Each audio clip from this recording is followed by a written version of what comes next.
We made it work. Technology. You know what? I've never done an Instagram live up until my first one was a week ago. Now I'm an old pro. You got it. You got it nailed. I got it. I'm like, oh, It's request, log me in. I I'm didn't here. even need, yeah, we're here. We're live. I'm going to turn off the comments actually, so we can chit chat a little bit about Nikki Fresh, which Okay. just dropped on Quibi. Okay, so explain to me who Nikki Fresh is. I feel like she has lived in you for a while now. Thank you for saying that and for seeing me. You are correct. So basically, I started working on an edible garden about 6 or 7 years ago. I fell in love with it, and I started hashtagging all of my harvests on Instagram because that's what Oprah does. So I was like, Yes. I have to also. And I developed what I like to call a little bit of a cult following. And people were really liking it. They were liking all of my harvests. And so I decided that I was going to have a gardening stage name, and her name was going to be Nikki Fresh. As you do.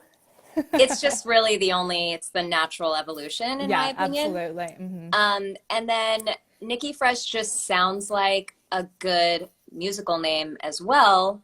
And Two Chains actually has a double meaning to his name. And so I was like, I'm going to have a double meaning to mine. So it was my garden name and then became my musical name, even though I hadn't had music in my head. But that came later. Got it. I mean, it Then I makes sense. decided, yeah, then I decided, you know what? Gardening is so magical. It's spiritual. And I really want to share with the world how much I love this. What medium can I do it in? I think I'm going to do it with trap, but I can't disrespect trap because that's its own genre and it's amazing. And that's not what this is. So it's a new genre. I made it up called Parent Trap.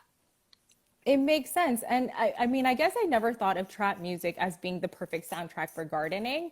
But now when I think about it, it makes perfect sense. Like you need a You know what? rhythm, you I need mean, like, I haven't gone to a club in a very long time because, I'm older now and can't stay up until 2 in the morning. But that doesn't mean that I don't love like some bass going through my body, that I don't love that music. So I was like, this is not fair that I don't have music for me just because I would rather be up at 6 a.m. than necessarily get my day started at 6 p.m. You know what I mean? yeah, absolutely. And trap, I mean, it should be heard kind of at all hours if we're gonna be fair about this. Um, Trap is a universal genre, yes. it absolutely is. The show is such a send up to of wellness culture. I saw it described as Snoop meets Goop. So I have to ask, like, did you have to get Gwyneth's blessing for this? The only person's blessing that I had to really get was my husband's because I needed him to help me make the actual music. So the first scene in the first scene in the show, is actually kind of a reenactment of a meeting that really did happen. I called Joel. I mean, I had spoken to him about it a little bit, him and Ben, just in passing, but Sure. when you're family, it's like, yeah, yeah, yeah. So I made an appointment. I said, I want to come in and I want to meet with you guys. Walked into their office. It was them and probably four other, dudes, I'm the only Yeah. female in there. I brought a Rupi Kaur poem that was a big inspiration to this album as well, and talked to them about what I wanted to do. And did they have the same reaction that they do in the show, which is just like, okay, and how much is They this going to did. They cost? did. Yes. They were being lovely and sweet. And also, they were They're like, being, that's cute. That's nice. yeah, What else? okay. Yeah. Yeah, sure. Yes. You're excited about it. Yes, do it. How often do you get to do that? Or how often do you do that? You go to your husband and with business proposals. Like how much does is there overlap between the two Never. of you? This Never. was the first time we have never. Well, we've never worked together, and then I've never had him on one of my shows before. So it was Oh, like two wow. very separate two very separate things. I mean, we had to go and we went and made this album together too. So that was its own, journey as well. So how's your relationship now with the self-isolation and with including him on your show and your business ventures? It was good. I mean, I never imagined that he would be with me while I made the music. I don't know why. I don't know, maybe in my mind I was like, Benj will be there, but it's never going to be Joel. And like my first day of recording, my first time ever in the studio, he just plopped right down, really casual, and looked at me and was like, all right, go. And I was like, I'm going to need some vocal warm-ups, and I need you to like not look at me. And, but he's been doing it for so long. Like it was nothing for him, Yeah. So it was good though. I had to, and then it actually and then I was like, oh, I want him with me at, during all the sessions, because he knows me and he'll get the goods. Yeah. Was it hard to work with him in that capacity? Because if he's pushing you as a producer, I imagine he's really kind of getting down to business. Yeah, he was very matter of fact and confident, and I found it very hot, so I was into it. I was like, whoa, this is what you do all night? This is very cool. Okay. And you get to rap over some pretty sick beats. Like you have some decent rhymes in this show. Thank you so much. I worked with an amazing producer. His name is Andrew Goldstein. He's incredible, and wrote the songs with Joel and a woman named Sarah Hudson. And Sarah put me with Andrew. So it was a real dream team. It was so much fun. Like I couldn't believe I was doing it the entire time. And did you actually get to put your own spin on things? Like, did you help out with the writing? I wrote it. Yeah. We all wrote it. I mean, it was, definitely I mean, I knew the concepts, Yeah. So that was good. It wasn't a lot of, we knew exactly what we were going to write about. And then, yeah, I co-wrote them with Sarah and some with Joel. Wow. Did you ever think you could add trap artists to your resume? I mean, I always wanted to, but I also wanted to be Janet Jackson's backup dancer, and then later on wanted to be Britney Spears' backup dancer. So, I mean, I've had a lot of dreams that haven't come true. So this was really nice that I made it happen. You also have some pretty crazy music videos that you got to do with these songs. I'm not going to spoil it for anybody who hasn't seen it. Is there a favorite look that you got to rock while shooting one of them? So just so everybody knows, so these episodes are about 4 minutes of an episode, and then we did a different song and a music video for every episode. A favorite outfit? Well, I don't know. I mean, they're 1 minute long music videos, and I'm in about 6 different outfits for each. Yes. There is the Gem song's coming out tomorrow. And a lot of the inspiration behind that was Never Ending Story. So I really loved I'm wearing a very cool dress and a beaded headpiece that you'll see tomorrow. That was definitely one of my favorites, I would say. So fun. Quibi is kind of a unique platform in and of itself. Like you had mentioned, these are short videos, but you have done, longer reality stuff, the scripted stuff. Creatively, how was this different for you? Well, Quibi basically gives you complete creative control, and then you go and turn in the episodes. But when I sat with them and really just talked about the overall concept, it was something that was very exciting to me. After sitting with them, I was like, I immediately want to create something for this. I can see myself. I mean, for me, like I hate staring at my phone and doing nothing, which I find myself doing a lot, which I think, a lot of us do. And there are definitely, I mean, now we're living in a very different time, but, normally yes, there are those 10 minutes at the doctor's office, or, those 10 minutes where you're sitting and waiting around for those small in between times. that I would love to watch, you know, some great content instead of just like scrolling on I don't even know what all day, you know? Yeah. Yeah.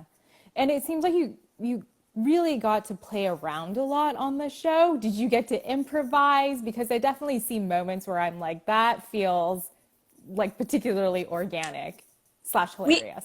we improvised a little bit, but we wrote out the scripts before. I mean, we kind of stuck to them because it, you know, like I said, they do have to fit within a certain time frame, and with my show in particular, I had to break them in between an episode and leave room for the music videos. So we had to be a little methodical with how much time we were spending on each scene.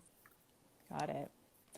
Bill Nye, that was a surprise. He makes an appearance. I did not think Nicole Richie and Bill Nye was like a TV pairing that I needed. But then I saw. But don't you realize that like now you do? Yes, Like exactly. I want him to be on the show permanently. He's so smart and sweet and good looking. Good looking. This, Yeah, I don't you mean, I think? was like, I mean, okay, I can see it. I see it. I see it now. He's Now got that you like mention it. hot science energy, Yeah. That big thermal science energy. energy. Big science energy. Yeah, I like it. How did you get him involved? We called him, asked him, told him what I wanted to do. He loves bees. He has a passion for bees just like I do. And you know, I think for us bee lovers, anything you can do to promote and talk about the dangers that they're in and talk to people about different ways that they can help. I think that you jump at the opportunity. And so I called Bill and I was like, this is what I'm doing. Want to talk about Please bees join on my me. show? Yeah. Yeah. Yeah. Your passion for bees, so you have actually hives and I you're do. into it? Yes. Okay. So Yes. where did this start? When did this start? Actually, when I shot, I did a show called Candidly Nicole, and I met these beekeepers on that show. Those beekeepers ended up they're still very much in my life. They set me up with my bees. They work with me on mine, and we used their property to shoot this Bill Nye scene. That's crazy. Yeah, Wow. yeah. And what do you hope people get from, because there, as much of it is a send up, it's also kind of educational. I feel like, Yeah, things like bringing very up much so. colony collapse and wellness. I mean, these are things that people are taking very seriously, especially right now. You know what? When I was back in my day, I would sing along and I would be at clubs and I would know every lyric to every dumb song that would come my way, right? Like, and my mind was just full of these lyrics. Like, I just knew them. Why? Because I was moving, and I do feel like your brain is more open when you're moving your body. And so I was like, I've actually learned a lot in a club, and I feel like now I want to teach some lessons in a club. So I'm hoping that DJs all around the world will start playing Bee's Tea and all of the other songs in clubs, and people will be swaying and chanting. And so they'll leave dehydrated, but also a little educated. Yeah. And learning about colony collapse, which is Yeah, something what's that the is problem? affecting us. Exactly. Yeah. I like that you are making this educational as well. Always forward thinking. When you think about I think what we've really seen you do throughout your career is really evolve. I think evolution is like a key word when it Oh, comes to what thank you. we've seen you do. Uh, what goes into when you're thinking about what your next step is, what your next project is, what your next business venture is? Well, I mean, it all kind of falls into, as far as TV is concerned, I mean, it all kind of falls into the comedy bucket. So, you know, I mean, with this show, I didn't necessarily know it was going to be a show. I really wanted to do the comedy album. You know, a show sounded nice, but I couldn't really wrap my head around like what platform that would live on. And then when I met with Quibi, that's really when the whole thing kind of came into place, because I was like, I want to work with them, and, you know, let me think of what I can create that I think would be really fun on that type of platform. So I worked with the producer, Carrie Franklin, who also worked with me on Candidly Nicole. I've known her a very long time. She understands me. She understands what I'm about. She knows me, you know, on a very personal level also. And so we came up with the concept of doing this show. And you're also really, I think, willing to make fun of yourself at this point in your career. I don't mind it. Yes. You have a really good sense of humor about, you know, how you come into the spotlight and the trajectory of your career. I mean, is that fair to say, do you think? Yeah, thank you. Thank you. Yes. I don't mind being the butt of a joke if it's going to get people to laugh. I'm okay with it. So you have a comedy album coming out. So it's the songs from the show, right? Yes. Okay. So the shows come out. There's 3 episodes came out today, and then every day after this will be a new episode, new song, new music video, and then the songs are released on Spotify and Apple Music the day of each episode. So I think there's 3 songs out right now, and then the rest of the songs will roll out along with each episode. And with the music videos too, they seem like such a production.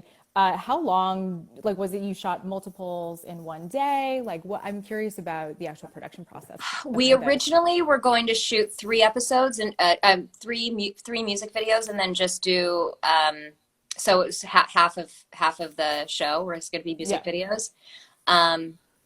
And I don't want to brag, but people love them so much, and so they asked me to do one for every episode, and I said, you don't have to beg me to shoot a music video. I have been waiting to star in my own music video since Rhythm Nation, so I'm on board. So we originally we were shooting the music videos within the episode, like on those shoot days. But then when we decided to do music videos for every episode, then we did outside shoot days. And those were very big productions, but also, you know, me calling in favors, calling in my friends who were dancers. And, you know, I mean, it was a big production. And then also me using my resources and asking people, like, you know, even with Sarah Hudson, who wrote the music with me, I was like, she had just finished working with Dua Lipa, you know, and I was like, I don't know, like, what your time frame is, but, you know, I'm doing this thing, and, you know, it was just more of like a friendly, like, do you want to just do something fun and have a good time? It looks like you had a really good time. I did. So like we mentioned, because it is, you know, kind of poking fun at the wellness industry, but that is something that a lot of people are leaning on right now, especially. Me too, by the way. Yeah, I was going to ask, what is your, you know, kind of self-care routine right now? What are the kind of wellness things that you're doing to maintain sanity during this very weird, crazy time? Well, I just read this book. Have you heard of Glennon Doyle's Untamed? That book that she just released? I think Reese Witherspoon just added it to her book club. It is the most incredible book, and she obviously had no control over the timing of this book for it to come out when it did. But it's such an important book, and so important to read right now. And it actually talks a lot about stillness and sitting within ourselves, and, you know, being like forcing yourself to live in the present. I don't think obviously, I know she wasn't prepared for this type of stillness. But, you know, her words have been very powerful to me, in that, you know, we really don't have any other option other than to live in the present. Like, we can't even plan. Even when I was planning press for this show, I mean, it's been hard to plan for tomorrow or next Tuesday. Like, you know, no one really knows. And as scary as that is, it also just allows me to just say, okay, I have to live in today. I have no other I have no other option. It's just what I have to do. So it's been raining in LA, which is very unusual for us, obviously. So Yes. that's been a little bit difficult for us, for us Angelinos to be stuck in, stuck in our house. But we had a nice week last week, and I made sure to just be outside as much as possible, connect to nature, work on my garden as much as possible so that I can stay out of grocery stores, because I know that food is so hard to come by, and I want to leave as much food as possible in grocery stores, and I encourage people to do the same. And my focus has become my home and my family, and that's just what it's been. And there are good days and there are bad days. There are days when I wake up and I'm like, I could get used to this life. What should I watch? And then the next day, waking up and being like, oh my God, I'm so scared. And what is going on? And, why aren't people staying inside? And, just there's been some very real things, but, there's no avoiding it. This is what it is. And so, I'm just doing my best to just keep some sort of schedule for my family. And, we've been working with the local food bank, donating to the local food bank. And that's really all that, all that we can do. How is it affecting you creatively? And has it disrupted anything that you had kind of in the pipeline? Yes. I mean, I have had some work coming up this summer. That's obviously, I mean, I don't know, obviously, but I don't necessarily don't see it happening. Some travel. I mean, even It was a tour for Nikki Fre, wasn't it? It was a concert stadium tour. I've been doing press for this whole show from home. Obviously, I was supposed to be in New York. And then, have another show that I shoot, making the cut, that I shoot abroad. Not sure what's going to necessarily happen with that as far as the timing.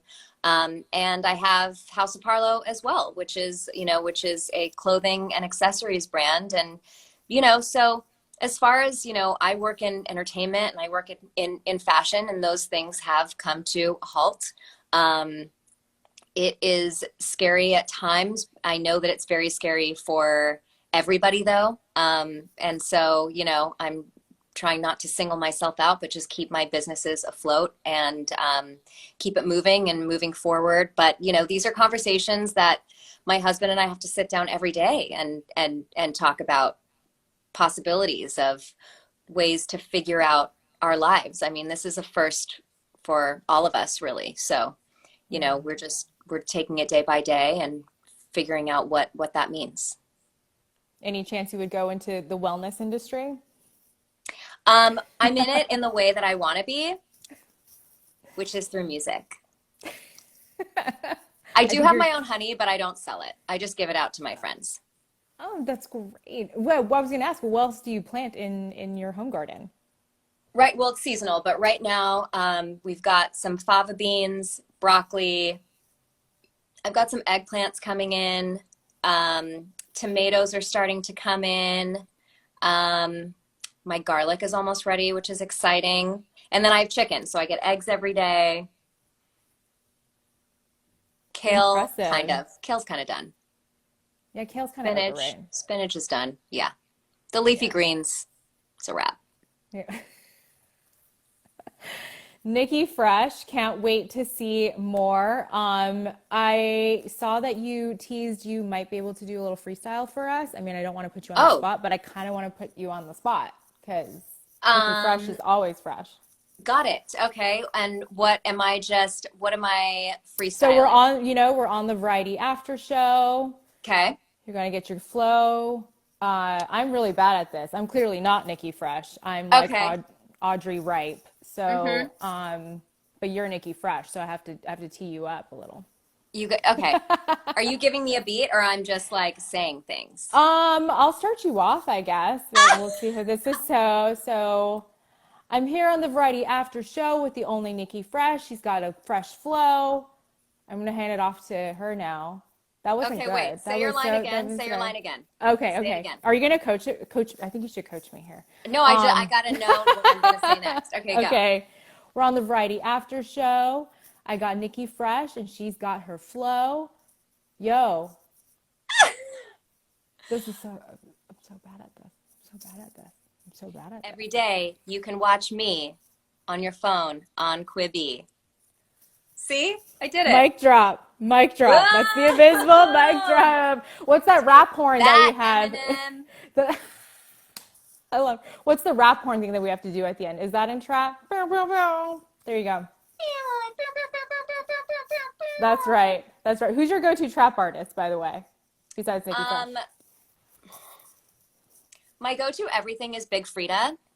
I feel like Big Frida and I have a lot in common.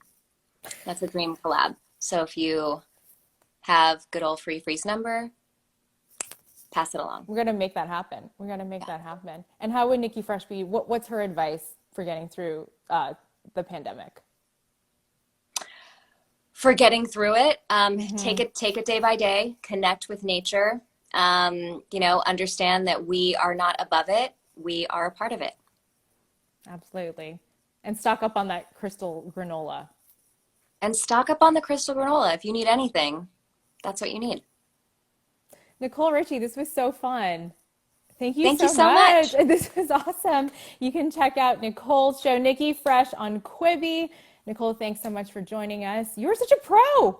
It was like so easy to slide into our IG Live. I love it. Oh my God, thank you. I'm a true millennial. Yeah, that's right. Hashtag true millennial. Thank you, Nicole. Bye. Bye.